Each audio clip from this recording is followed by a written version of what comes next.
Out of all them mules, you can bet he'll come around. And besides, he's only supposed to be 3. He's not 3. He's not. No, I just looked back on his birthday on that page where he was born. He's 3. Okay, whatever you say, but he's 3. The lady who birthed him had it on her Facebook page. The day they... Huh? Well then, how come you called a mule that was 10 8 years old? Baby teeth don't lie. Okay.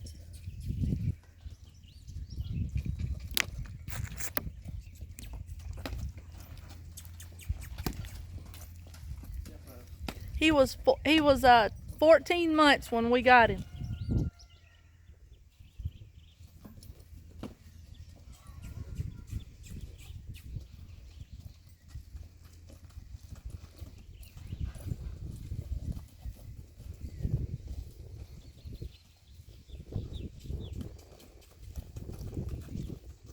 Actually, that's wrong. I have to go back and look. I think I'm wrong. I think it was 10 months.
Believe it or not, Gary, I'm basically doing the same thing we were doing Gypsy a while ago.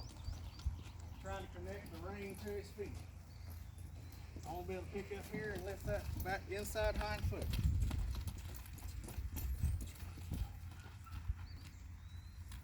Shoulders crossed.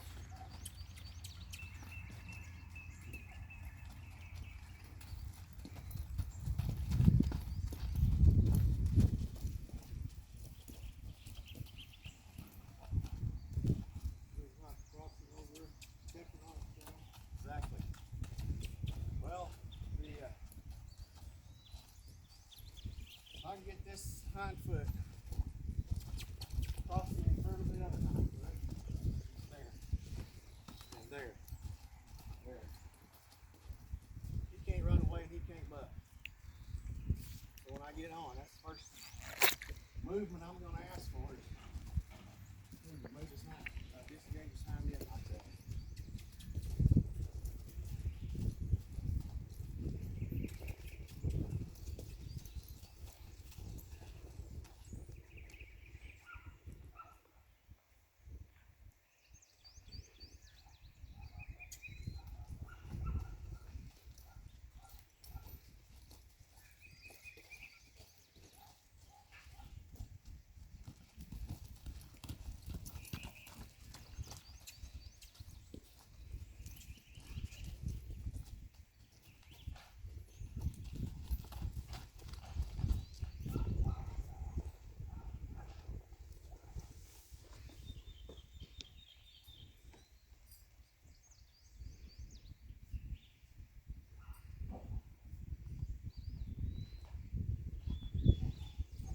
If you want a smooth one, there's one in there.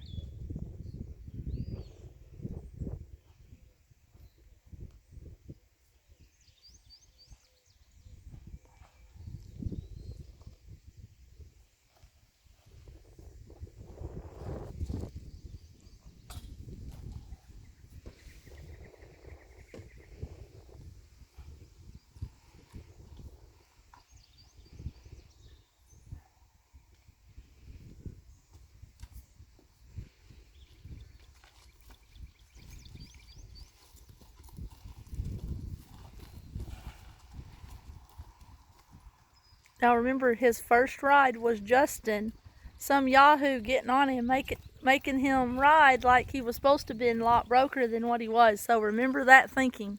Yeah, I know. That was his last ride. I rode him in the alleyway in the barn a couple nights back, whenever that was, 3 months ago. When we were gonna decide to consign him. Yeah. I never came out of the barn though.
Man, he looks pretty without that foretop. He has got a gorgeous head and beautiful eyes.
He's gonna be just like her.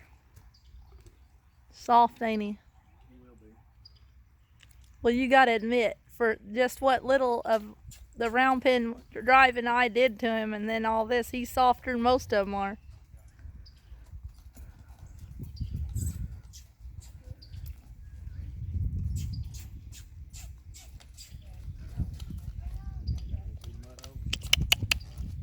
I really don't care where you go.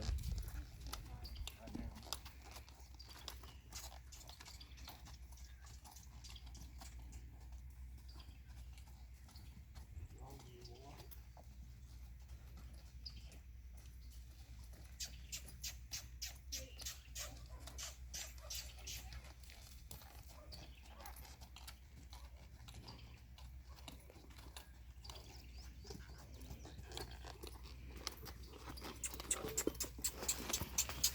Really. Come on, Turbo. Go, buddy.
in the desert. He don't have no mud holes. I think he was walking through a lot of mud holes down there in that pasture. Yeah, I know. He's been living in them.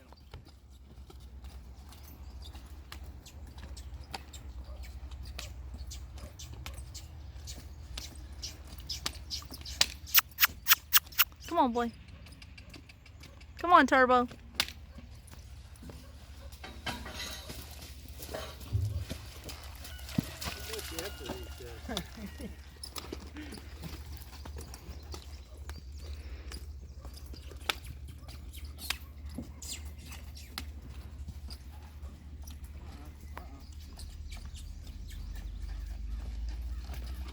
Is he smooth?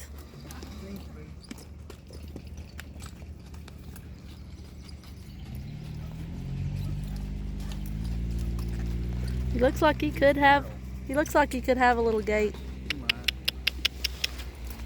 It's not that deep. Come on, buddy. Come on, Turbo. Come on, Turbo. Step up.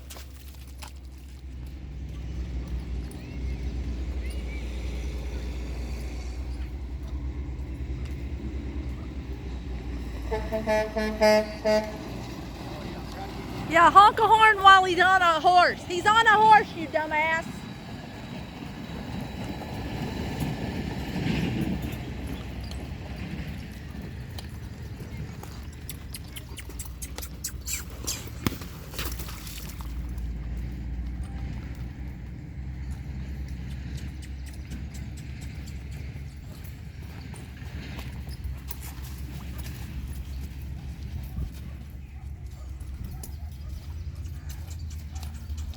I know how to fix that. I'm talking about the mud hole.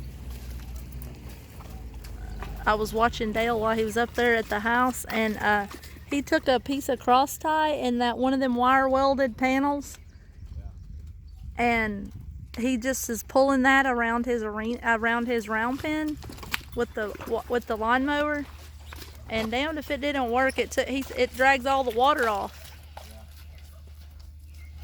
But couldn't you just do that? Because it would distribute it around, and then the more they walk, the more quicker it dries out.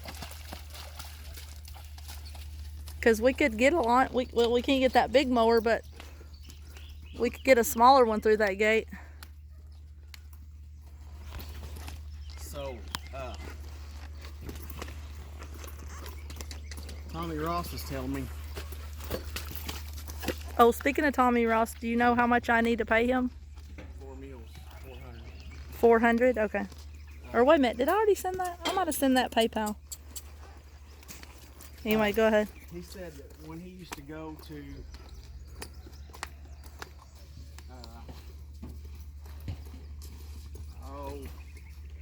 Benny Scarberry's a long time ago and rope, Yeah. he had about 7 or 8 drags made that were only about that wide, and they had lit ropes on them, and they stayed in the arena and they hung them. And you can pull them with To your get horse. the rope there, you had to drag the arena with your horse. Sounds like him. You didn't go in circles, you went in straight lines back and forth. If these little drags was made with you could pull them horseback. They was only about that wide, little railroad spikes, and they was really sand, they was basically just smoothing out the tracks. It was really a pretty good idea. Like get a rope. Yeah, you had to drag the arena. Well, if you do that in here, that would also help build up your muscles in your mules and your horses. You know, you could have a small one in here and drag your horseback. I'll get right on that. Yeah. Turbo, come on, buddy. You're not gonna get around it by going over the fence. Just go somewhere.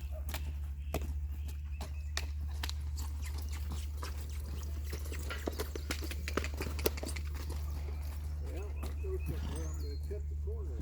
Yeah. He said, fella, Big pen where I can go somewhere. he said, feller, don't you know that is muddy water and mules don't go through water they can't see?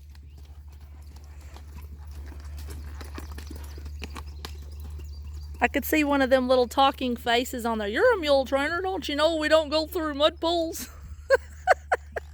You know, like that roping horse. That would be funny if you could hear how they talked back to us. So I have an article that I want to put in Mules and More. Corey's been asking for people to do articles in there. Because all this stuff's been canceled, she don't have no subject matter material to put in there. So I want to write an article about the worth of a mule. That's what the title of it's going to be. And part of it's going to be explaining that a mule that's sold for $10,000 can be just as nice as a mule sold for $23,000, and just kind of allude to the fact that, you know, it's worth what you want to pay for it, but I want to kind of explain the attributes and the things and the qualities that you want to look for when you buy any mule that you're wanting to ride and not get hurt on, so to speak. You know what I'm saying? Not just dwell on the part about the worth, but I can address it. You know what I'm saying? Yeah. It's what everybody wants to address, but nobody. You gotta figure out a way to do it. I think it would be a good article though. You know, for new mule people or people that aren't trainers. I never did ride my business mare. What? I never did ride my story about this mare. I didn't know you were going to. I was wanting to. Well, why don't you?